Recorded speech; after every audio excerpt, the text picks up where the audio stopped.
Check check.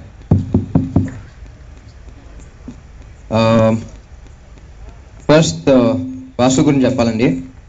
1.5 years ఒక script మీద కూర్చోవడం అంటే మామూలు విషయం కాదు. అది ఒక రూమ్లో కూర్చుని రైటర్స్తో ఒక స్క్రిప్ట్ మీద వర్క్ చేయడం అంటే. సో చాలా కష్టపడ్డా, ఎంత కష్టపడ్డా నేను కల్లారా చూశాను. So I think he really deserves ahead more than anyone in this unit. And Raju గారితో ఆల్రెడీ 2 times పనిచేయాల్సింది, మిస్ అయ్యి 3rd time working with. So project వెనకాల ఉన్న రాజు గారికి అండ్ ప్రాజెక్ట్ ముందులో ఉన్న శిరీష్ గారికి అందరికీ పెద్ద హిట్ రావాలి, అలాగే నాకు కూడా పెద్ద హిట్ రావాలని కోరుకుంటున్నాను. అండ్ కీరవాణి గారు 200 సినిమాలు చేయడం మీరు చాలా సింపుల్గా తీసిపడేశారు, మేము అలా తీయకపోతున్నామండి. I think it's great honour to be working with you. And చాలామంది అంటూ ఉండేవారండి, హిందీ మాట్లాడే అమ్మాయిలు ఎందుకు పెడుతున్నారు, తెలుగు అమ్మాయిలు లేరా అని. ఈ సినిమాలో 2 అమ్మాయిలు ఉన్నారు, ప్రియా ఆనంద్ అండ్ బిందు మాధవి. 2 తెలుగు బాగా మాట్లాడతారు. And I think this is something good start for the Telugu industry to have Telugu girls as heroines. And ఈ యూనిట్లో పనిచేసిన టెక్నీషియన్స్ అందరికీ చాలా థ్యాంక్స్, నాతో పేషెంట్గా పనిచేసినందుకు. నా సినిమాలో జనరల్గా ఎక్కువ లాగ్ ఉండదు, సో నా స్పీచ్లో కూడా ఉండకూడదని కోరుకుంటున్నాను. థ్యాంక్స్.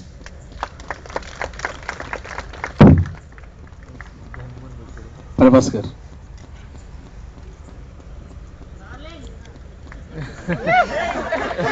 అందరికీ నమస్కారం, thank you. Ram super energy hero. నేను రామ్ సినిమాలో 2-3 చూశాను.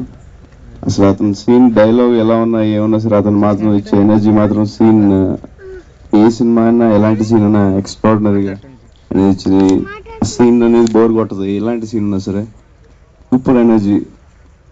ఫస్ట్ సినిమానే అంత ఎనర్జీగా చేసే ఐ డోంట్ నో ఎన్ని సంవత్సరాల ఎక్స్పీరియన్స్ ఉందో మరి నేర్చుకున్నా తెలియదు.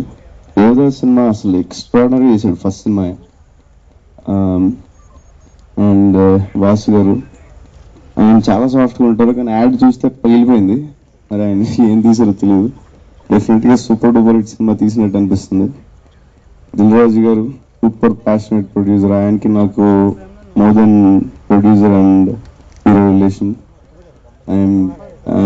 ఆయనకున్న ప్యాషన్కి ప్రతి సినిమా సూపర్ హిట్ ఇస్తారు. ఇది కమర్షియల్ సినిమా కాబట్టి ఇది బ్లాక్ బస్టర్ ఇస్తారని కోరుకుంటున్నాను. అండ్ కీరవాణి గారు, ఆయన గురించి మాట్లాడే అంత పెద్దవాడిని కాదు, కానీ 200 సినిమాలు ఇంటూ 6 ప్లస్ కొన్ని 10 సాంగ్స్ అంటే ఆల్మోస్ట్ 1300 సాంగ్లు బ్రెయిన్ నుంచి ఎలా వచ్చినా నాకు తెలియదు. అది పక్కన పెడితే నా 1300 సాంగ్లు నాకు ఒక సూపర్, నా లైఫ్ టైం ఆల్ టైమ్ నా లైఫ్లో నేను ఎప్పటికీ చెప్పుకునే సాంగ్ అగ్నిస్కలన ఛత్రపతి సాంగ్ ఇచ్చారు. Thank you sir, thank you. తర్వాత ఎన్టీ రామారావు. అందరికీ నమస్కారం.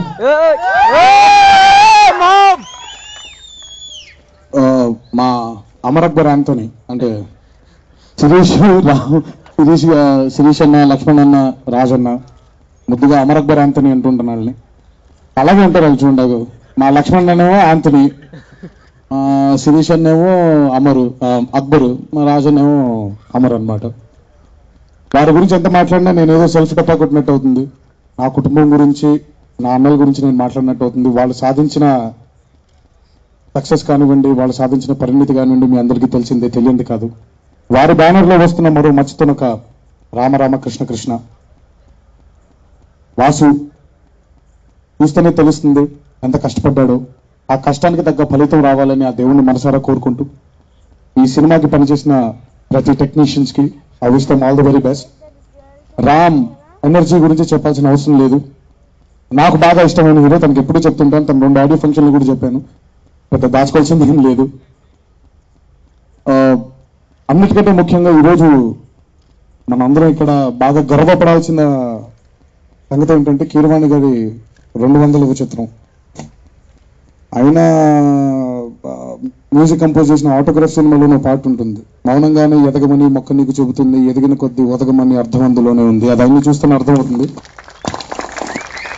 నాకు తెలిసి మా మొక్క కంటే అక్కడ కీరవాణి గారిని చూస్తే ఎదిగిన కొద్దీ ఒదగమని అర్థం అందులో ఉంది, ఆయనలోనే ఉంది అని మనం అనుకోవచ్చు. ఇందాక ప్రభాస్ అన్నారు, దాదాపు 200 సినిమాల్లో 6 పాటలు, రఫ్గా యావరేజ్గా 10 పాటలు వేసుకుంటే 1500 పాటలు దాదాపు. అందులో 18 పాటలు అంటే 3 సినిమాలు నావి అవ్వడం, అది నాది మా జక్కన కాంబినేషన్లో రావడం నిజంగా నా అదృష్టంగా భావిస్తున్నాను. అది నేను మాటలతో చెప్తే ఎవరికి అర్థం కాదు. ఇది నేను లోపల నేను ఫీల్ అయ్యే ఒక అద్భుతమైన ఫీలింగ్ అది. ఎందుకంటే ఆయన గురించి మాట్లాడే అర్హత, పరిణితి నేను ఇంకా పొందలేదు. సాధించాల్సింది చాలా ఉంది. బహుశా మేము సాధించిన తర్వాత కూడా కీరవాణి గారి గురించి మాట్లాడలేము. ఇది 3తో ఆపకుండా 200 సినిమాలు నాతో చేయాలని మీ అందరి ముందు కీరవాణి గారిని కోరుకుంటూ సెలవు తీసుకుంటున్నాను. All the very best to Rama Krishna. Thank you. నాకు అవకాశం ఇచ్చిన మా అమరక్ అంతనికి మళ్ళీ నా ధన్యవాదాలు తెలుపుకుంటూ ఈ 200 చిత్రంలో నేను కూడా ఒక భాగం అయినందుకు ధన్యవాదాలు తెలియజేసుకుంటూ సెలవు తీసుకుంటాను. Thank you. ఆల్రెడీ 200 పోస్ట్ వేసుకున్న ఈ 200 ఆడే సినిమాకి ఆడియో రిలీజ్ కార్యక్రమం అందరి సమక్షంలో ఎన్టీఆర్ గారు ఆడియో రిలీజ్